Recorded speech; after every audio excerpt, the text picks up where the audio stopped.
Welkom by Kreatiewe Kreature, 'n sak vol stories se mini-reeks oor gediertes en gedoentes uit die mitologie en legendes.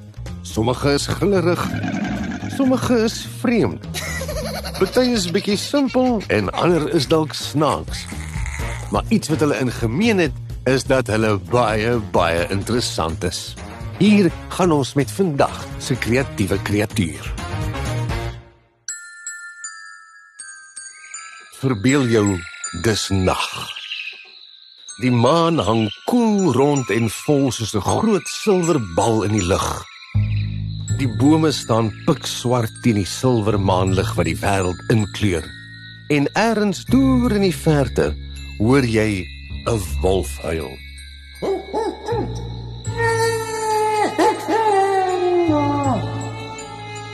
Alles is doodstil.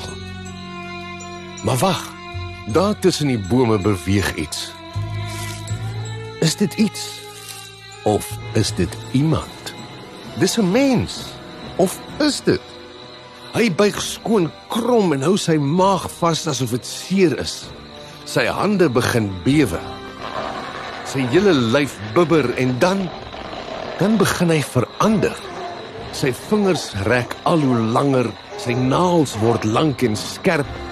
Sy tande groei, sy rug trek krom en donker hare bars oor sy arms, bene, lyf en gesig uit. Sy oë blink geel in die maanlig.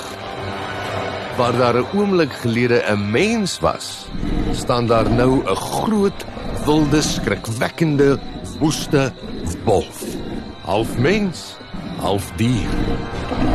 Kan jy raai wat dit is? Dit is 'n weerwolf. 'n Weerwolf is 'n mens wat in 'n wolf verander, gewoonlik wanneer dit volmaan is. In die dag lyk hulle soos gewone mense, dalk 'n buurman, 'n onderwyser of iemand wat by die winkel werk.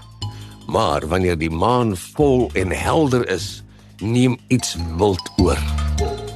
Hulle sintuie word skerper as enige mens se. Hulle kan 'n takkie wat breek kilometers ver hoor en bloed ruik lank voor enige iemand anders dit agterkom. In wolfvorm is hulle ongelooflik sterk en vinnig, met tande en kloue wat kan skeur. Stories oor weerwolwe kom uit Europa, veral Frankryk en Duitsland. In die middeleeue het mense geglo sommige mense is vervloek om elke volmaan in wolwe te verander.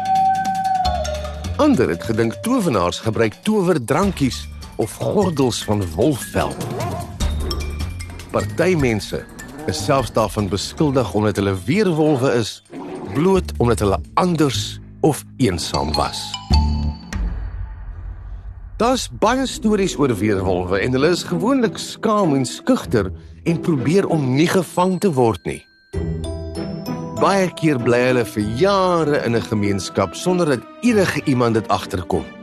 Maar soms is daar 'n mens of twee wat die weerwolf se geheim ken en hulle selfs help om ongesiens deur die lewe te gaan en hulle toe te sluit as dit volmaan is sodat hulle nie kwaad kan verrig nie. Daar's baie ander sulke stories met weerwolwe in, soos in Harry Potter en in die Goosebumps reeks. Daar's ook snaakse en minder grillerige stories, soos die rolprent Teen Wolf, waarin 'n jong seun met weerwolfkragte ontdek dat dit hom help om baie goed basketbal te speel. Wat eet weerwolwe? Wel, dit lyk na basies enigiets wat stadig genoeg is om gevang te word. Soos wolwe eet hulle seker takbokke, hase en skape. In grillerstories eet hulle soms selfs mense, maar in baie moderne stories probeer hulle dit vermy.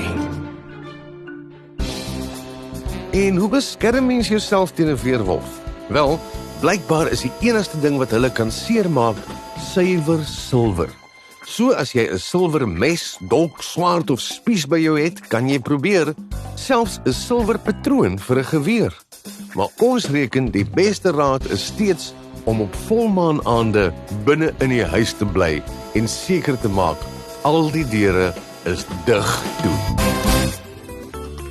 Dit is dan dit vir ons kreatiewe kreatuur, die weerwolf.